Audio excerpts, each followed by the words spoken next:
pues estamos muy contentos en la entrevista porque tenemos una verdadera figura latinoamericana, una deportista extraordinaria que viene de una prosapia familiar increíble, pues con una carrera diplomática muy importante y un ejemplo del paralelismo, cómo se puede manejar en el tema de el deporte de alto rendimiento y la preparación también a los más altos niveles, que eso es muy complejo, de verdad. Muchísimas gracias, Silvia, por acompañarnos en la entrevista. Muchas gracias, Jesús, un placer y gracias por el interés. Siempre agradezco que después de todavía de tantísimos años de mi carrera deportiva todavía haya gente interesada en escucharla.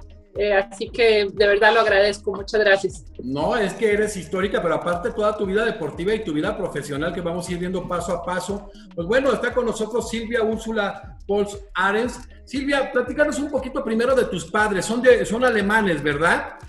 Correcto, sí, mis papás emigraron por una oportunidad laboral que en teoría iba a ser de muy corto tiempo en los años 60. Mis papás estaban en sus 20s y emigraron a Nicaragua. Mi papá trabajaba en la industria textil y Nicaragua era en ese momento un importante exportador de algodón y mi papá, la empresa donde trabajaba le pidió que se fuera por un tiempo, pero en teoría que iba a ser corto.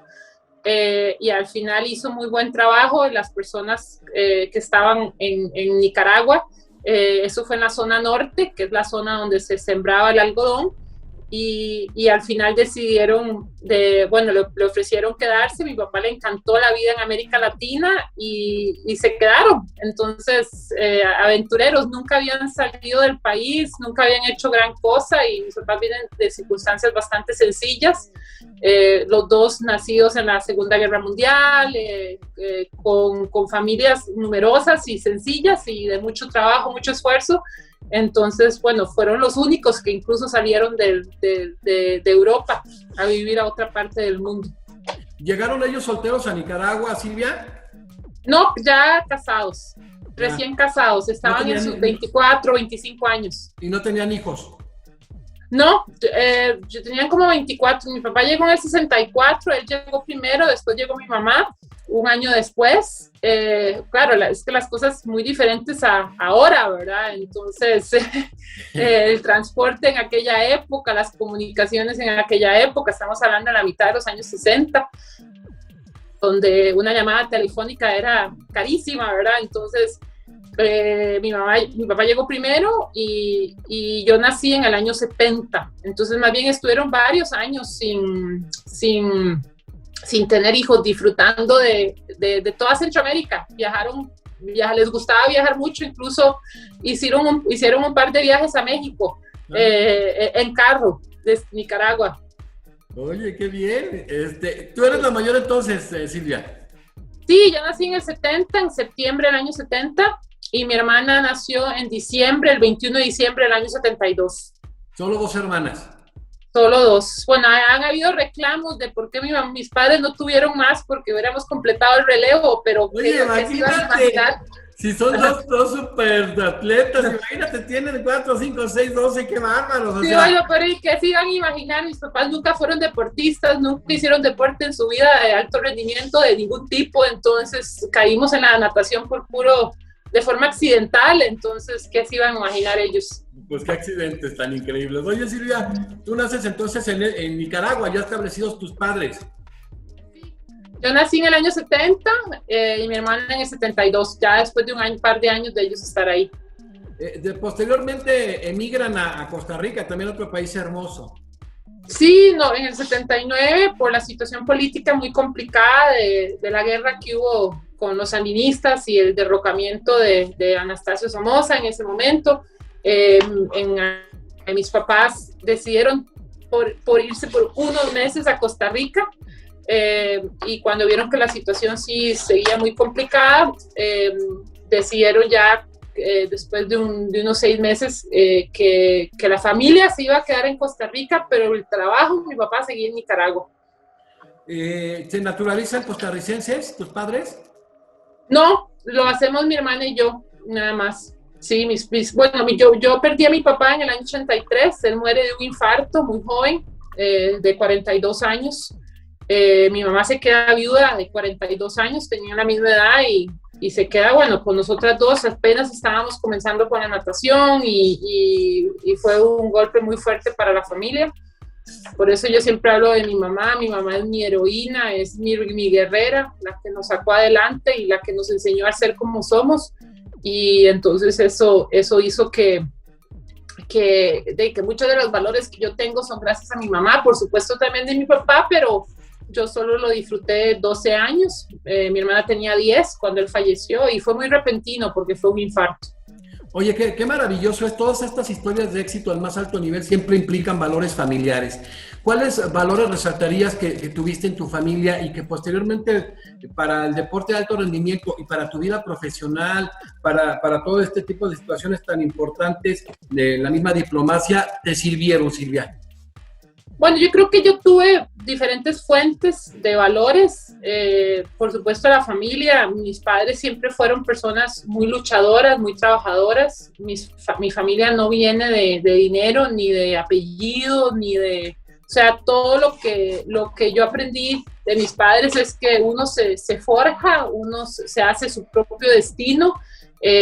Y nosotras, a punta de muchísimo trabajo, yo vi a mi papá trabajar muchísimo, a mi mamá también, esforzarse muchísimo, y de forma honesta y correcta, y después algo que vi también de mi papá, él siempre fue una persona muy humana, muy humilde, muy sencillo, muy preocupado por los demás. Entonces yo también creo que esos mismos valores los tengo. Entonces esa dedicación de trabajar mucho, de la disciplina, creo que mis papás no la inculcaron, aunque cuando yo comencé a nadar, si usted habla con mi entrenador, él va a decir que yo no era muy disciplinada, no era muy responsable, porque lo que quería era jugar. Yo comencé a los 10 años y lo que quería era más que todo jugar. Entonces, pero también entonces el deporte me fue enseñando valores que son los que yo he aplicado y sigo aplicando en todas las actividades de mi vida, que es el tener metas, el planificar, el trabajar a largo plazo, la persistencia, el ser responsable, la disciplina, el trabajo en equipo, el entender que cada persona dentro del grupo cumple un rol. Mi entrenador tenía un rol, mi mamá tenía un rol,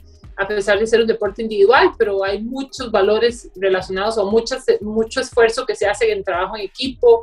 Entonces, todos esos valores los he tratado de seguir aplicando en mi vida. También aprendí lo que es ganar, pero también aprendí lo doloroso de perder, el tener la humildad de aceptar errores, el saber que uno, bueno, una vez que ya el resultado se dio, ya no, o sea, se llora un rato, pero ya después se ve que se puede corregir, que se puede mejorar y que se puede aprender. Entonces, creo que las lecciones más grandes las obtuve de mis fracasos, no de mis triunfos.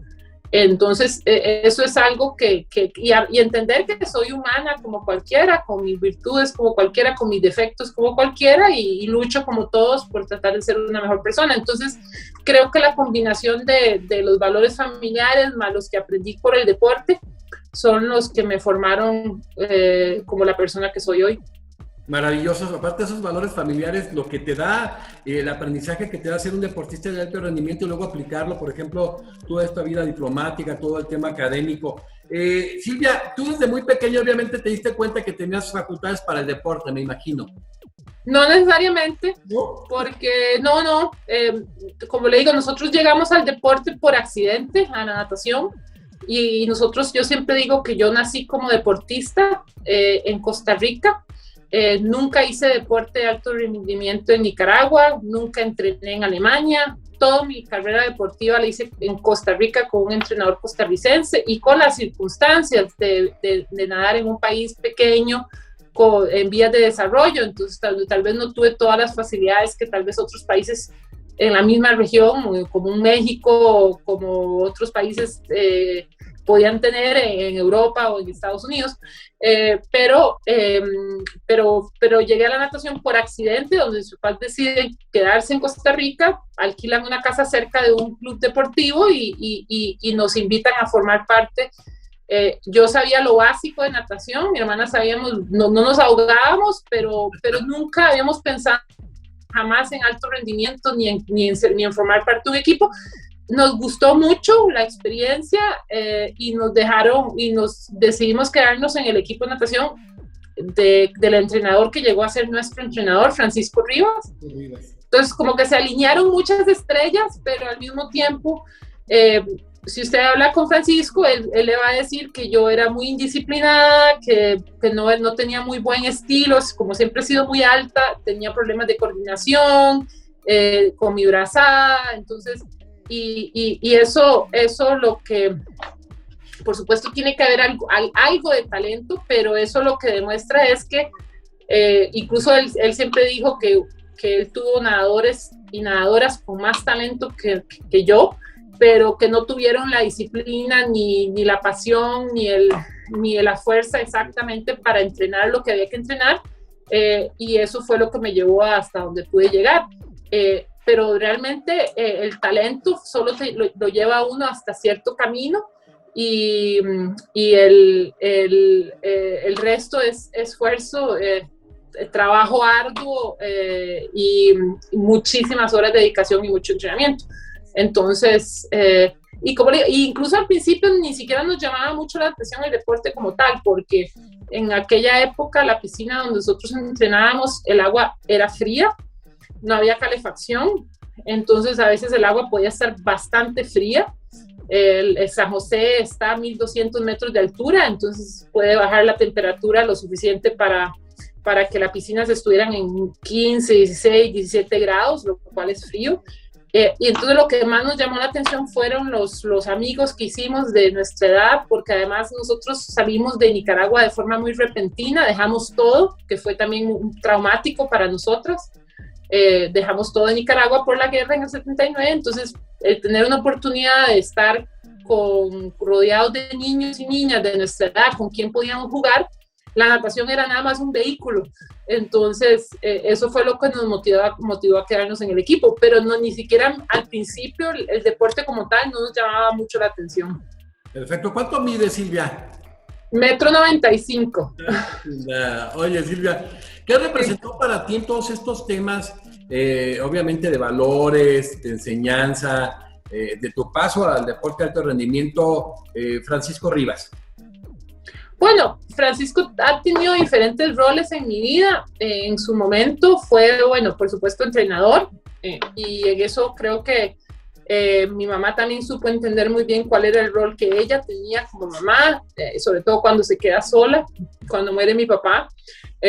Francisco también llega a algún momento a tener un rol casi de papá, ¿verdad? Porque cuando mi papá muere yo tenía 12 años y yo estaba apenas comenzando en mi carrera deportiva, entonces por tener una relación tan cercana, Francisco llegó a ser de alguna forma también, tuvo una figura ahí paternal, pero bueno, para mí ha sido una persona muy importante porque me enseñó precisamente mucho de esos valores que acabo de mencionar. Una persona que además también vino de circunstancias muy difíciles, muy humildes, y llegó a ser un gran entrenador, y no solo tal vez de mi hermana o de parte mía, pero también él tuvo nadadoras y nadadores medallistas a nivel de Centroamérica del Caribe, panamericanos, o sea, no solo éramos nosotras dos. Entonces él obtuvo muchos resultados ha obtenido muchos resultados a lo largo de su carrera deportiva. Entonces él tuvo la habilidad de además motivarnos por el convencimiento. Él nunca fue un entrenador de imposición, de obligación. Él siempre decía, usted viene a entrenar porque quiere, pero cuando viene a entrenar tiene que seguir mis indicaciones. Él nos decía, yo le recomiendo que se alimente bien, pero si usted no se alimenta bien y no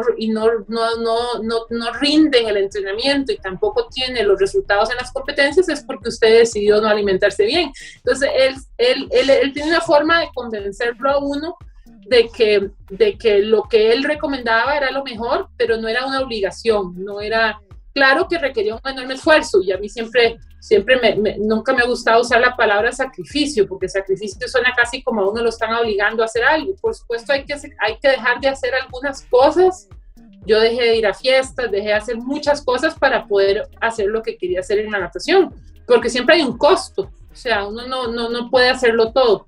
Entonces Francisco tenía una habilidad. Francisco no era un entrenador de gritar, ni de regañar en público, tenía una manera muy suave en su forma de entrenar, pero era de respeto y también de hacerlo por medio del ejemplo. Si él exigía disciplina, si él exigía puntualidad, él era el primero en estar en el entrenamiento. Él era el primero en ser disciplinado con las cosas que había que ser disciplinado. Entonces aprendimos mucho sobre lo que es dictar con el ejemplo. Entonces muchas lecciones que aprendí de él. Francisco te propone incursionar al alto rendimiento. Sí, más o menos como 2 años después de haber entrado en el equipo de natación en el año 1980. Yo comencé en enero del 80, yo tenía 9 años, había cumplido en septiembre y yo comencé en enero del 80, tenía apenas 9 años, 3 meses. Y los primeros años Francisco no me dio mucha, como decimos en Costa Rica, mucha pelota, no me volvió a ver mucho, porque en ese momento incluso él tenía una nadadora. Para los costarricenses, si se acuerdan, una nadadora costarricense que se llama María del Milagro París. Y María Milagro ese año participó en los Juegos Olímpicos de Moscú y ella obtuvo un 7º lugar para Costa Rica en Moscú con Francisco Rivas. Entonces Francisco estaba concentrado en ella. Yo era parte del equipo de los niños. Francisco tenía un entrenador para los niños, entonces realmente Francisco no me volví a ver mucho, porque él tenía un equipo como de 100 nadadores y yo era una más, pero empecé a mejorar, como al año empecé a mejorar y empecé a entrenar un poquito más, empecé a asistir más a los entrenamientos, empecé a disciplinarme un poco más, y entonces él empezó a prestarme más atención, y incluso antes de que falleciera mi papá, unos meses antes, él le propone a mi familia apoyarme en un proceso de varios años con miras a las Olimpiadas de Seúl 88. Estamos hablando de más o menos finales del año 82. Y ahí es donde comienza el proceso hacia lo que eran los Juegos Olímpicos. Tú eres un ejemplo en muchos temas, de verdad me da mucha emoción porque hay que ponderar este tipo de ejemplos. Tú sigues paralelamente estudiando y con un muy buen rendimiento académico. Siempre me gustó estudiar, siempre fui una persona que le puse mucho énfasis y para mí era importante el estudio, pero también era un asunto de parte de mi mamá y también del mismo Francisco. Francisco decía que un buen nadador es un buen estudiante, porque el que es disciplinado en una cosa es disciplinado en todo. Uno no puede decir, es que yo soy disciplinado en la natación y soy indisciplinado en otras cosas. Entonces, si uno es competitivo en todo. Entonces, yo era competitiva en mis notas, yo era competitiva en mis estudios, era muy exigente también. Y entonces Francisco hasta nos pedía, y los papás, los padres de familia del equipo de natación, se sentían apoyados por él, porque él le pedía a los nadadores enseñar sus notas, saber qué rendimiento estábamos teniendo, qué rendimiento académico, porque precisamente él decía, si usted es disciplinado en todo. Entonces, siempre me gustó el estudio y yo sí, desde un principio me encantó ser nadadora, pero ese camino que todo el mundo cree que es el natural de llevar, de yo dedicarme a después a ser entrenadora o abrir una piscina, nunca me llamó la atención. Y la gente me lo cuestionaba y decía, pero es que usted podría hacer mucho dinero, es que usted podría... Una de las cosas que yo aprendí en el deporte y en la natación es que una de las cosas por pasión, porque dinero en Costa Rica. Nunca recibí un salario, nunca recibí premios económicos, en mi época no había nada de eso, y uno lo hacía por pasión y más bien había gastos, mi familia tenía que cubrir gastos para viajar, a veces recibíamos algún apoyo de algún patrocinador, pero era muy esporádico. Entonces yo realmente entrené toda mi carrera deportiva sin ningún ingreso económico. Entonces yo siempre dije, yo quiero hacer las cosas porque me apasionan y yo estoy segura que después el dinero vendrá. Y yo nunca me llamó la atención ser entrenadora o dar clases. Entonces desde un principio sabía que cuando yo terminaba mi carrera deportiva, que yo quería estudiar y quería tener otro rumbo a nivel profesional. Importante es tener esas metas. Silvia, cuando inicias tú este paso al deporte de alto rendimiento, y cuando tú sabes que te estás preparando de una manera verdaderamente a conciencia para los Juegos Olímpicos de Verano de 1988 en Seúl, ¿en qué momento sientes primeramente esa gran responsabilidad de representar a tu país? ¿Y en qué momento piensas que tienes los elementos para poder aspirar a una medalla olímpica? ¿Lo llegaste a pensar? Yo llegué a adquirir mucho de la mentalidad de Francisco Rivas. O sea, la medalla de Seúl no fue una casualidad. Que no se haya dicho públicamente, siempre fuimos muy modestos, fuimos muy cuidadosos en lo que decíamos públicamente, pero nosotros veníamos con una serie de resultados varios años antes. Entonces, y todo es base en los planes a corto, mediano y largo plazo. Entonces, los planes a largo plazo, como Francisco habla, con mi papá, eran a 6 años plazo para Seúl, en el año 82. Y yo empiezo a superar etapas en donde yo gano primero a nivel nacional, a nivel centroamericano del Caribe, empiezo a mejorar tiempos. Después la meta era entrar en el ranking mundial, los mejores 25 nadadores del mundo. Ya en el año 86, que fueron 3 años antes de la Olimpiada, yo participo en mi primer mundial de natación, que son los mismos competidores que van a una Olimpiada, y yo quedo de sexta en el mundo, en los 200 metros libre, que es en la prueba donde gano la medalla, y adquiero 3 décimos lugares. Entonces ya estoy dentro de los top 16 mejores nadadores del mundo, y tenía en ese momento 15 años. Un año después, seguimos con las metas y por lo que teníamos planificado. Teníamos los Juegos Panamericanos en Indianápolis, y yo obtengo 8 medallas. 3 de oro, 3 de plata, 2 de bronce, y mis tiempos están ya dentro, a un año antes de la Olimpiada, mis tiempos están entre los 3 mejores tiempos del mundo.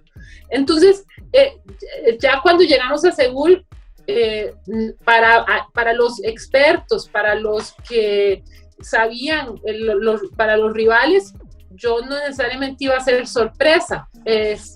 Iba a ver, bueno, si podía también enfrentar lo que era la presión de estar en los Juegos Olímpicos, porque ya son otras circunstancias.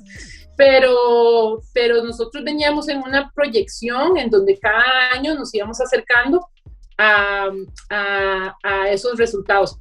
Públicamente, lo que nosotros dijimos durante mucho tiempo era que lo que queríamos superar era el mejor resultado que hasta esa fecha Costa Rica había obtenido en unos Juegos Olímpicos, que fue precisamente el 7º lugar de María Milagro París en la Olimpiada de Moscú. Si nosotros quedábamos de 6º, 5º, 4º, cualquier cosa era ya ganancia. Pero internamente teníamos nuestras metas y al final, bueno, fue la medalla más un 5º y un 6º lugar. Fíjate, ahorita que hablas, pero con una gran humildad de esa preparación, en República Dominicana en 1986 en Juegos Centroamericanos y del Caribe ganaste 10 medallas de oro, nada más 10. Luego en el mismo 86 en Madrid, el 6º lugar en 200 metros libres. Y luego en los Panamericanos de Indianápolis, 8 medallas, como ya lo dijiste, 3 de oro, 3 de plata y 2 de bronce. O sea, una máquina de hacer tiempos, de romper marcas, como lo vamos a ver ahorita. Llegaste a romper 290 récords, nadaste 626 eventos, en 116 torneos competitivos, ganaste 90 trofeos, no sé dónde metes tantos trofeos, 612 medallas. Fuiste 11 veces seleccionada de tu país desde 1981 hasta el 94 y no eres un orgullo de Costa Rica, eres un orgullo de América Latina, cabe hacer la aclaración. Llegas tú a esos Juegos Olímpicos tan esperados, ¿cómo llegas? Confiada, obviamente muy preparada, un poco presionada. ¿Cómo llega Silvia Pol a esos Juegos Olímpicos tan esperados de Seúl 88? Tal vez la palabra que puedo usar es muy concentrada. Nosotros veníamos en un proceso de ese año de entrenamiento, fue también un poco diferente, era mi digamos que hubiera sido mi último año de colegio. Yo estaba en el colegio alemán en Costa Rica y pedimos un permiso especial para que yo pudiera dedicarme solo a entrenar, y fue una negociación con mi mamá para que el año siguiente yo iba a regresar a terminar ese año. Entonces, para obtener mi bachillerato equivalente al bachillerato de un colegio como si me hubiera graduado en Alemania. Entonces yo me dediqué ese año solo a entrenar. Entrenaba un promedio de 5 horas diarias de lunes a sábado. Entonces había una preparación mental también muy, muy fuerte. Tuvimos una serie de torneos de fogueo, que son los exámenes que nosotros hacíamos para ver si los tiempos iban de acuerdo a lo que estábamos esperando, y eso nos estaba diciendo que el proceso iba bien. Y faltando 100 días empezamos haciendo una cuenta regresiva de los juegos y de la competencia en sí, eliminando en aquella época, bueno, por dicha no puedo decir que no estaba en la época de las redes sociales, era otro tipo de medios de comunicación. Entonces empezamos a realmente todas las distracciones que yo podía tener, dejé de dar entrevistas, realmente empecé a entrar como en una especie de túnel, y el túnel se iba haciendo cada vez más angosto, en donde realmente todo era para ese día específicamente y para esos días de competencias. Entonces yo llego a Seúl, digamos que muy segura del proceso y de la planificación, porque absolutamente nada se dejó al azar. El entrenamiento que se hizo, el último entrenamiento en Costa Rica, nosotros hicimos tuvimos que quedarnos una noche en Los Ángeles antes de viajar a Seúl. Ahí entrenamos habíamos coordinado entrenar en la Universidad del Sur de California, donde hemos competido 2 veces.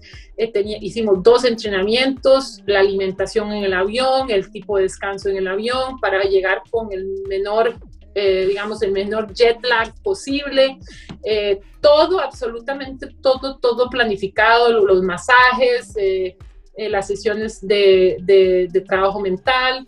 Entonces, cuando ya llegamos a Seúl, el nivel de concentración es muy, muy alto, muy, muy, muy, muy enfocada en lo que estábamos y en seguir la planificación. Realmente ya los últimos días era prácticamente hora a hora, todo estaba planificado, a qué hora se comía, a qué hora se entrenaba, a qué horas se hacían las diferentes sesiones mentales de masaje, etcétera, etcétera.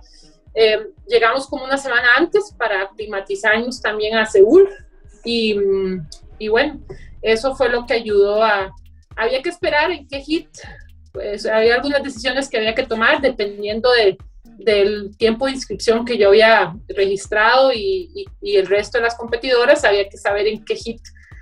Por dicha no me tocó en los primeros hits, entonces realmente la clasificación se pudo planear muy bien.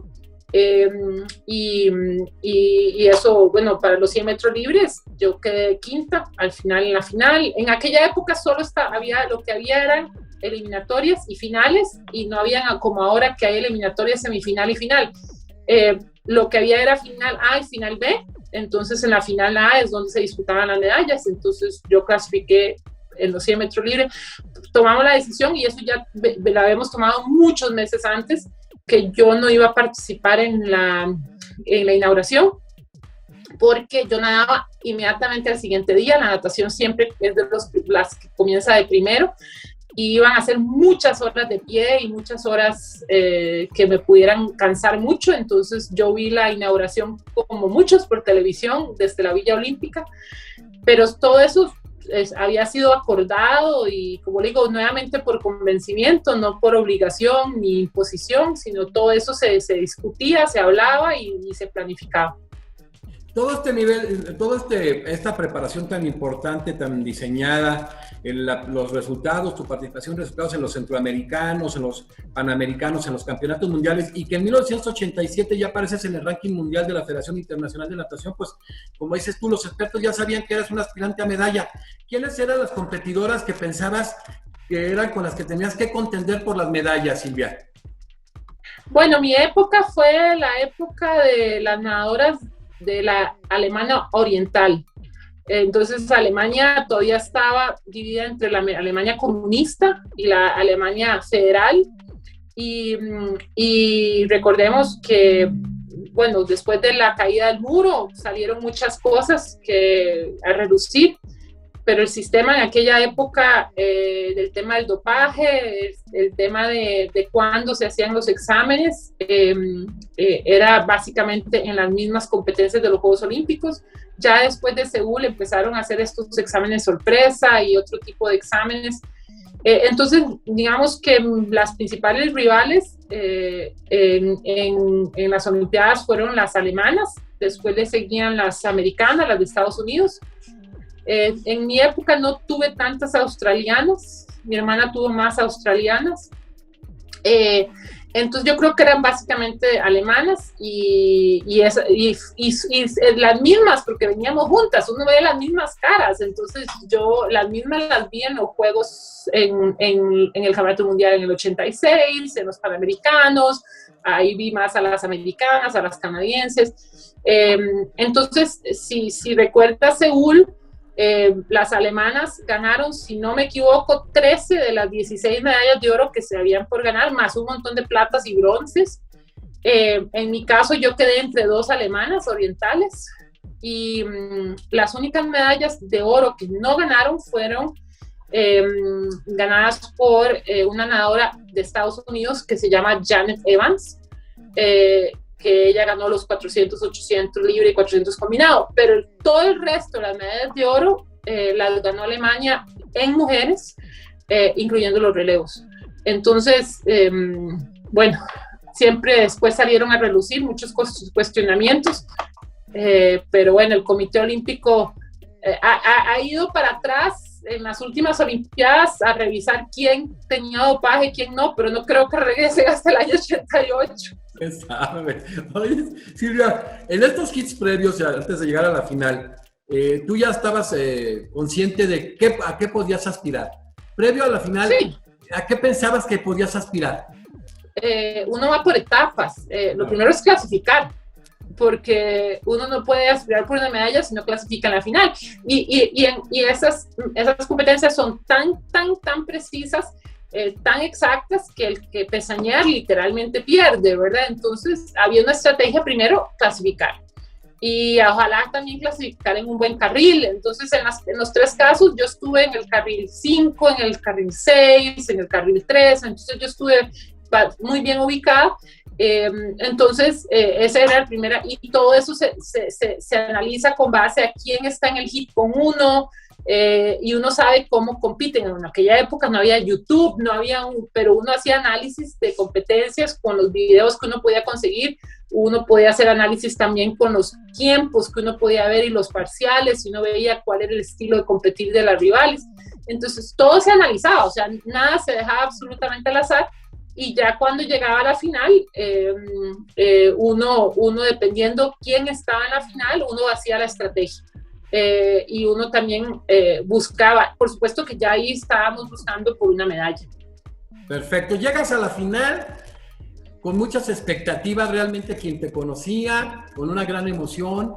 Yo no creo que nada más de Costa Rica, de toda América Latina, la verdad es muy, muy bonito ver hermanos, como es tu caso, como nosotros como mexicanos, y llegas a la final. ¿Cómo se desarrolla esa competencia? ¿Cómo sentiste la competencia, Silvia, ya estando plena en ella? Yo no recuerdo el ruido del público, no recuerdo, estaba tan concentrada en mi carril, focalizada, muy concentrada en la estrategia. Yo la repetía, la hemos repetido tantas veces: cómo ganar los primeros 50 metros, cómo ganar los segundos, y todo eso se entrena, por supuesto, ¿verdad? Entonces no es nada más que uno se tira nada rápido y el que llega más, no, hay una estrategia detrás de cada prueba, y de acuerdo a las fortalezas que cada uno tiene y las debilidades. Yo no era muy buena en mi salida, entonces yo sabía que yo a veces perdía ahí o en las vueltas por ser tan alta. Entonces todo estaba planificado, o sea, sumamente concentrada. Yo tengo pocos recuerdos de oír ruidos, de oír un poco tenso la sala de espera, porque nos piden llegar con cierto tiempo y estamos juntas las 8 en una sala relativamente pequeña. Y entonces, esa presión también se tiene que manejar, pero todo eso uno lo ha ido adquiriendo con la experiencia a lo largo de los años de todas las competencias que uno ha participado. Entonces también la experiencia que uno tiene lo ayuda a uno a llegar ya a una competencia de ese nivel. Entonces, como digo, ya había pasado por los Juegos Centroamericanos, los Campeonatos Mundiales, ya había pasado por los Panamericanos, entonces ya uno más o menos sabe a lo que va. Termina la competencia, plata mundial para Silvia Port, plata mundial para Costa Rica, plata mundial para nuestra América Latina, maravilloso. La emoción, imagínate, ¿en qué momento te cae el 20 de lo que habías logrado? La primer medallista olímpica de Costa Rica, o sea, algo que es muy complejo lograr, o sea, de verdad, ¿en qué momento sientes lo que hiciste, no más que valorarlo, te das cuenta de lo que has alcanzado, Silvia?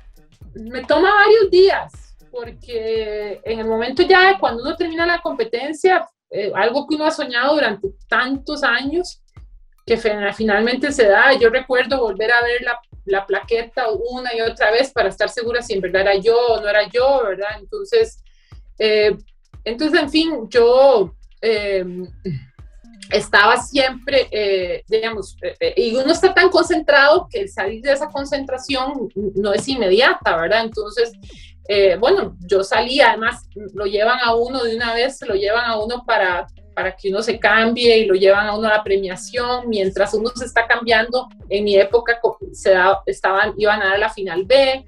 Entonces, nosotros... realmente yo creo que el primer entendimiento lo hice cuando ya yo terminé la premiación y llegué a abrazar a mi mamá, a Francisco, porque eso pasó mucho rato, a mis compañeras de natación con las que había entrenado toda mi carrera deportiva. Fue un poco extraño porque la reacción de ellas fue como de miedo, de abrazarme, como que ya yo había pasado a otro nivel como ser humano. Entonces yo les dije, sigo siendo la misma, espero seguir siendo la misma, y esta medalla es de todos, no es solo mía, es de toda Costa Rica, de Francisco, de mi mamá se la merece más que yo por todo el apoyo que ella me dio.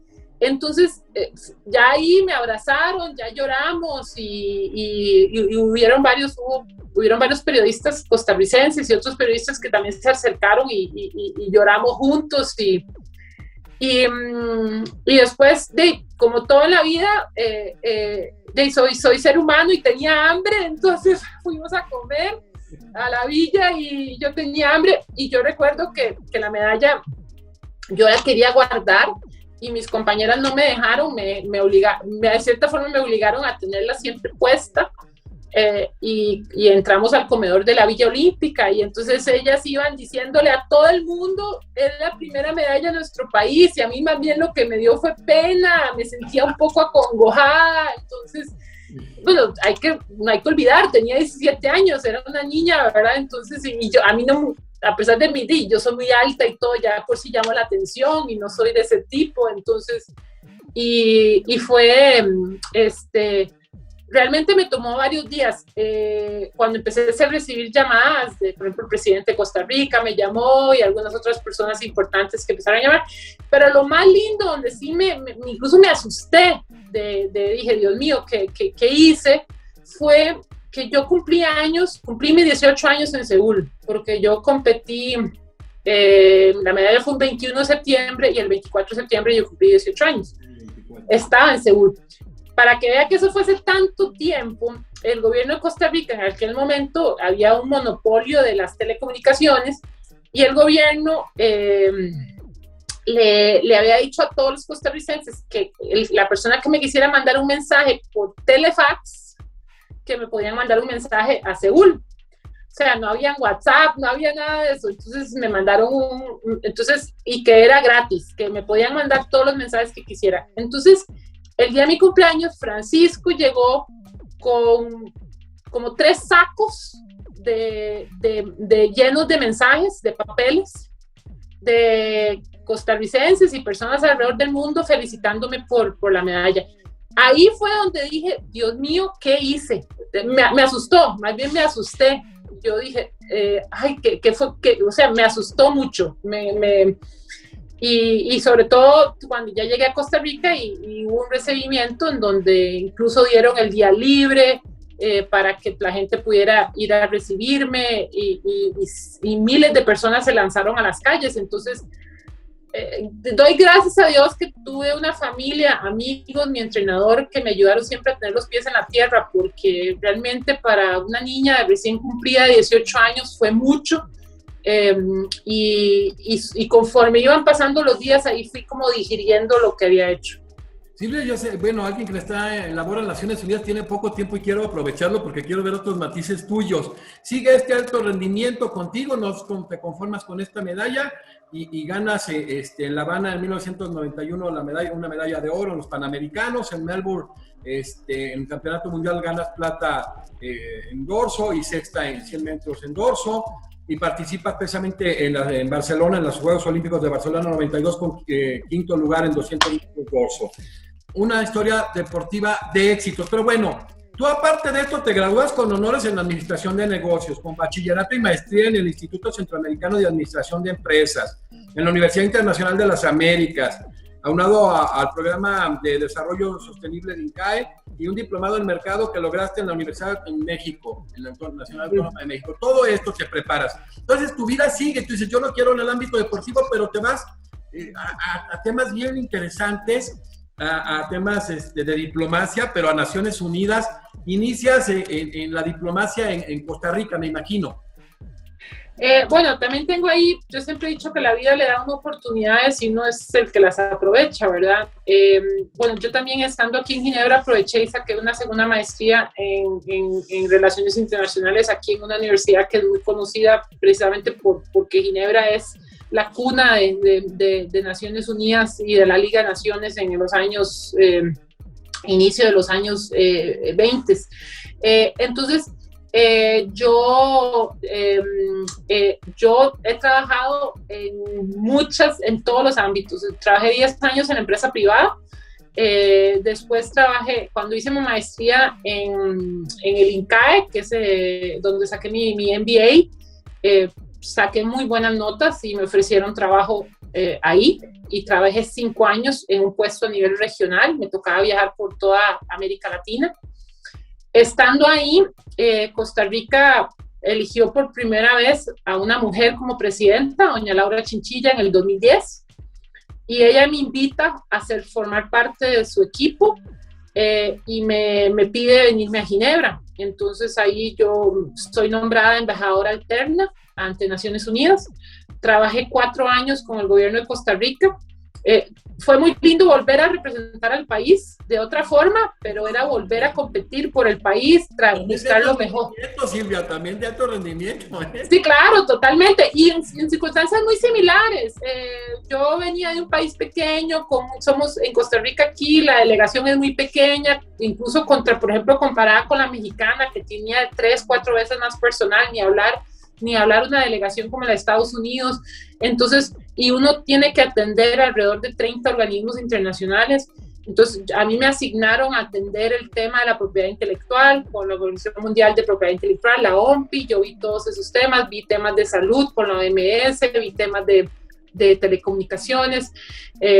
Y siempre he sido una persona que aprendo muy rápido y me adapto muy rápido. Entonces, pero sé que para todo lo que tengo que hacer tengo que esforzarme mucho, me tengo que preparar mucho y bueno, estando en esos 4 años representando Costa Rica fue donde decidí sacar mi segunda maestría, esta vez en Relaciones Internacionales, para complementar la de Administración de Empresas, y eso me ayudó con el trabajo que estaba haciendo. Y yo sabía que mi periodo estaba vinculado con los 4 años de la señora presidenta Laura Chinchilla, y yo empecé a buscar trabajo aquí y en el año 2014 seguí trabajo en la Unión Internacional de Telecomunicaciones, y primero estuve varios años como la jefe de la sección de cooperación internacional a nivel mundial, y desde el año pasado estoy como la jefe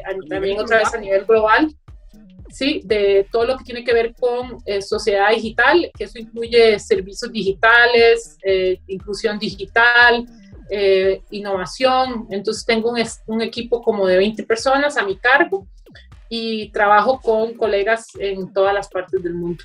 Fíjate, el tema del alto rendimiento en la vida integral con Silvia Pol. Sí. Todo lo medallista, todo lo que ha logrado, y bueno, la humildad que tiene Silvia, es conferencista en temas de liderazgo, todas estas cosas, y actualmente jefa a nivel global de la División de Sociedad de Inclusión Digital de la Unión Internacional de Telecomunicaciones, que es un organismo precisamente especializado de Naciones Unidas. Maravillosa historia, Silvia. Eres una persona muy preparada, es políglota. ¿Cuántos idiomas manejas, Silvia? Bueno, me siento, o sea, con mucha confianza en alemán, inglés y español, porque me siento que me cuesta, necesito reforzar más, y ahí lo he ido aprendiendo. El problema es que el 90% del tiempo hablo en inglés o un poquito de español. El alemán no lo uso mucho, pero lo sigo hablando con mi mamá y con mi familia en Alemania. Es el francés, entonces también hablo francés, pero digamos es el que tengo más de los 4 idiomas, pero hablo digamos que 4 idiomas. Para cerrar, que es casi imposible cerrar con Silvia Pol en todo lo que ha hecho en su vida tan corta. Silvia, sí, eres parte de un grupo muy importante de famosos, de 54 famosos atletas de elite, de nivel top, que se han comprometido con el servicio de la paz en el mundo a través del deporte. Sí. Una organización que tiene su sede en Mónaco. ¿Nos puedes platicar un poco de este tema? ¿Quiénes la integran? ¿Cuáles son los objetivos? Porque fíjate, a todos los lugares, a todos los elementos, a todas las organizaciones y en todos los temas que has incursionado. Sí, bueno, es que yo fui invitada hace 10 años a formar parte de esa organización, en parte por los resultados deportivos y también por la atracción de Costa Rica, de que Costa Rica es un país sin ejército, un país que promueve la paz, la cooperación internacional, el derecho internacional. Entonces, tenemos un premio Nobel, don Oscar Arias. Entonces, me invitaron a formar parte, pero yo siempre fui de las que creyó, e incluso mucho antes de eso, que bueno, yo tuve la enorme bendición de llegar a un nivel deportivo que yo sé que muchos atletas sueñan y se mueren por ser parte, no todos llegan, pero tuve la bendición de aprender de los valores del deporte, y siempre he dicho, de nada me hubieran servido los resultados si no hubiera aprendido a ser mejor persona. Entonces, yo siempre he pensado que el deporte es una herramienta de empoderamiento para las mujeres, para la gente joven. Es una herramienta que lo enseña uno de los valores deportivos, lo que es luchar, lo que es trabajar por sus propias metas. Entonces, yo me involucré en esta organización, he sido vocera en varias actividades. Precisamente el próximo 6 de abril se celebra el Día Internacional del Deporte para la Paz y el Desarrollo, y voy a estar participando en un par de actividades. Entonces, es una organización muy interesante. Hay atletas de tanto retirados como algunos activos. Entonces, es una organización donde tienen un congreso mundial. Por supuesto, con el COVID han tenido que suspenderlo, pero tienen muchos proyectos a nivel mundial, especialmente tienen algunos interesantes en América Latina, en donde se utiliza el deporte para la promoción de la paz. Qué bueno que nos des todos los datos para irlos promocionando. Qué gusto tenerte, Silvia, de veras no nada más has sido una atleta extraordinaria, una profesional increíble, con un trabajo a nivel internacional en muchísimas cuestiones, un gran ser humano, agradecida con tus padres, un gran equipo, tú y tu hermana, 2 históricas, de un país maravilloso que yo quiero mucho. Me toca muchísimo ir a dar conferencias a Costa Rica, tengo grandes amigos. Quiero agradecer a Iva, a Víctor Solano Orozco, que estuvo en la sala constitucional, que me apoyó para lo de la entrevista, a mi amigo Daniel González, exministro de la Corte, gente muy valiosa, un país, como dices tú, sin ejército, todo ese dinero destinado a educación y a salud. Claro. La naturaleza maravillosa, esa increíble. Sí, exactamente. Con atletas como tú, Silvia Pol. Bueno, muchas gracias, no, gracias a usted, Jesús. Ojalá tengamos la oportunidad de conocernos y gracias, como le dije al principio, siempre agradezco que después de tantos años todas las personas quieran escuchar mi historia. Y bueno, como digo, siempre lo recibo con mucha humildad y cariño y trato, como le dije, sí, trato de ser lo mejor que pueda hacer con todos mis defectos y mis virtudes. Y me encanta representar a mi país. Soy muy orgullosa de Costa Rica y bueno, espero tener la oportunidad en algún momento de conocerlo cara a cara. Vamos a ver cómo nos va con esto del COVID. Y nuevamente muchas gracias. Gracias. Bueno, vamos a cerrar la entrevista. Yo me despediré por respeto y educación y por orgullo de Silvia fuera del aire. Muchísimas gracias. Despedimos la entrevista con una macroatleta de nuestra América Latina, Silvia Úrsula Paul Arens, que fue la primer medallista olímpica de Costa Rica. Felicidades a Silvia, a Costa Rica y nuestra América Latina, porque es parte de nuestra América Latina. Y seguimos con la siguiente entrevista. Gracias.